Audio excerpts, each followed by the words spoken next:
Jeff Goebel. We put on this seminar with another guy. What was his name? Greg Simons. Greg Simons. Yeah. And so you got everybody together. You sat down and you found out that the raising of the cabs through the wintertime was half of their fixed cost. That's and right. if you could just half that, Yeah. then their profits would go up. Yeah. There would be money there then that would draw the kids back and saying, yeah, I still want to be a rancher. I don't want to go broke like my dad. Now I see there's a way to make money. That's right. So everybody's eyes were kind of opened if they could on this one item. So what happened at that point? Yeah. So after Greg talked about that opportunity of doing a tenfold increase in profit from $13,000 a year to $154,000 a year simply by cutting the costs of winter in half, I had the group talk about how they felt about what Greg just said and what they learned that will help them be successful from this. And of course, they were just shocked. The disbelief. I mean, the tenfold increase in profitability was phenomenal to them. Mm-hmm. And so they processed that, and there, a lot of disbelief and that curiosity about, well, what if, what this notion of possibility, which is one of the biggest challenges for people, because we get very pragmatic by our belief systems that keep us kind of locked in place. And what if you could break through those belief systems and have a different outcome? Mm-hmm. And so there's this curiosity or even hope or wish that it could be like that. And so I had them process how they felt about that. And at that point in the day, we took a lunch break and let them talk about things, and they got to socialize and interact. And then after lunch, we got back together, and then I had them answer a few questions, which was the first one was, what is their present situation and how they felt about it? So they had this morning event, and then they could reflect on their own situation and amongst the diverse groups of people, their neighbors and things like that. And so so they shared those things, and then the next question I asked them is, and this is the question that keeps people stuck or paralyzed or from taking action, is their fears. I asked them, what's your worst possible outcome of doing what Greg talked about in the morning? Mm-hmm. And that's the kind of question, that's the kind of thing that keeps us stuck and doesn't allow us to shift. And the simple way to move us is to just simply acknowledge that we're afraid of whatever it is that we're afraid of. Mm-hmm. And so for them, which was actually a surprise for me, I really took note on this because I've worked with a lot of groups and I've heard this before, but I was really surprised. They said their biggest fear was what the neighbors were going to think if they did some of these ideas. Mm-hmm. That's what surprised them.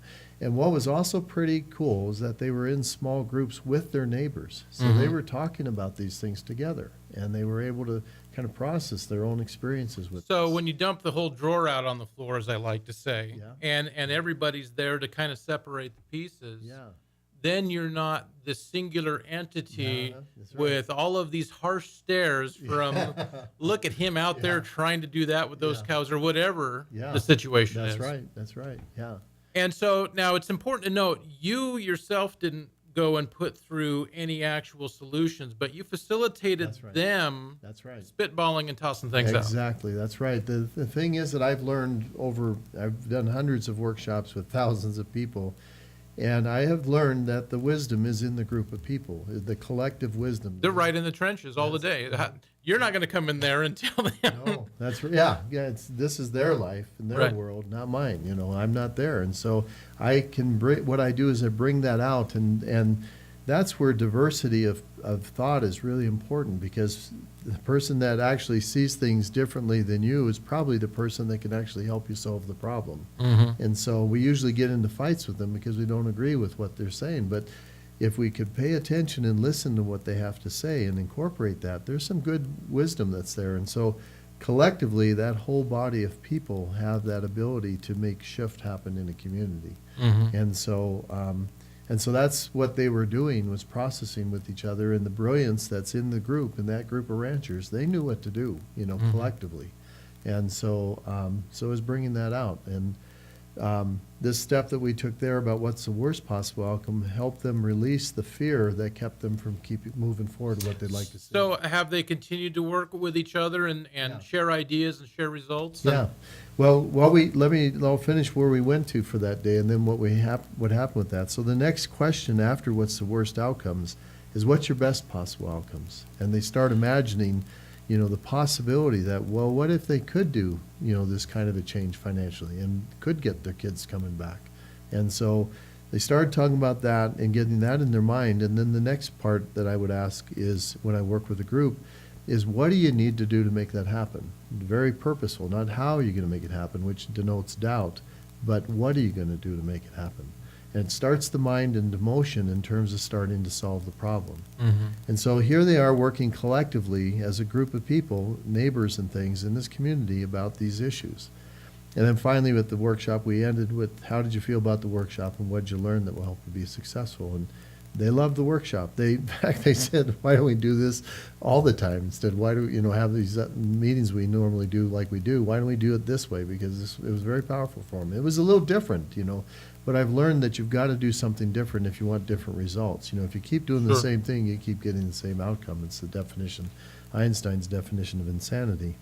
So anyway, a year later, because with my work, I just let people do what they're going to do. I've framed it in their minds, then I go and they just do what they got to do. Mm-hmm.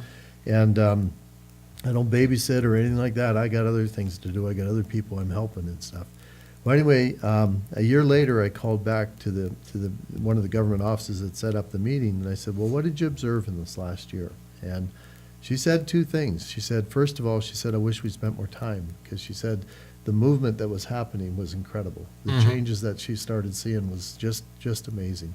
And that's the kind of stuff that I look for with my work, is that, are these kinds of shifts? Are people talking to each other that weren't talking to each other before? Are they taking a little more innovative thought? Are they thinking about things a little different? Those are the precursors for major change to happen. Then the other thing that she noticed and was happening was that people were coming in and actually signing up for conservation work and that sort of thing taking not more of an economic risk or an ecologic risk, but they were taking more of a social risk of doing things. That they were coming in and signing up for things that were different than what their neighbors, what they typically would do before. And since they had their neighbors there, groups of neighbors were coming in and signing up for things that were different and unique that they hadn't done before. So the shift started happening, and we only invested 3/4 of a day. Mm-hmm. I like to do more time because it's a behavioral thing. It's learning how to do things differently. And that takes practice. It's like riding a bicycle. You don't just get on, go for one time, and then you're good at it. Right. You practice. It's the same driving a car. When you first get in, you're really focused on the pedals and everything like that. And after practice, you get to where you're talking on, cell phones, or you're listening to music or having conversations, or, and you're not even thinking about how you're shifting the pedals or anything like that. Right. So, yeah, that's the kind of things I like to create, the behavior of change. How do you create the kind of change you desire? So, Well, that's good. And I think we all kind of get in that pattern. I mean, we're kind of a reverse funnel when we're young, yeah, and then we're a long narrowing funnel Yeah. as we get older. yeah, And part of that honestly is attributed to wisdom. I mean, you start recognizing patterns Yeah. of success or failure. But other times we tend to landlock ourselves and create these sacred cows that we Yeah. refuse to vanquish. yeah, And because we're left with no alternatives to yeah. that, how do we do that?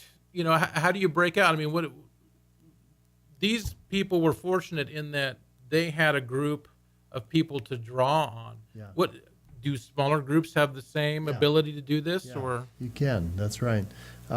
What I find is, and you can even do this individually, and it's a simple little process that I use. It's not very difficult. It's simple, and that's probably, people wonder about the simplicity of it, but it's, you ask yourself, what's your present situation you're dealing with any issue that you're struck with, or a conflict between people. And then secondly, what are your worst outcomes of confronting this? Because it's the fears that keep you from taking action. And you might even ask yourself, what's the worst outcomes of not confronting this situation? Because Mhm. usually we go on and on and on, we get into lawsuits and a lot of conflict over the years, and it's very costly, and people don't realize the cost of unresolved conflict. And then next part, the third part, is to ask, what would be your best outcomes of confronting this situation? And then finally, And you could ask it this way: what beliefs and behaviors would foster your best outcomes? And then ask what strategies and actions will foster your best outcomes. And it's that simple. It's a very simple process. And I work with groups, small group. I work with individuals, families, communities, businesses, all the way up to large groups, thousands of people and that sort of thing. So you can cause that kind of shift for people. Great. All right, well, we'll be back and wrap this up with Jeff Goebel in just a minute on the Uplink.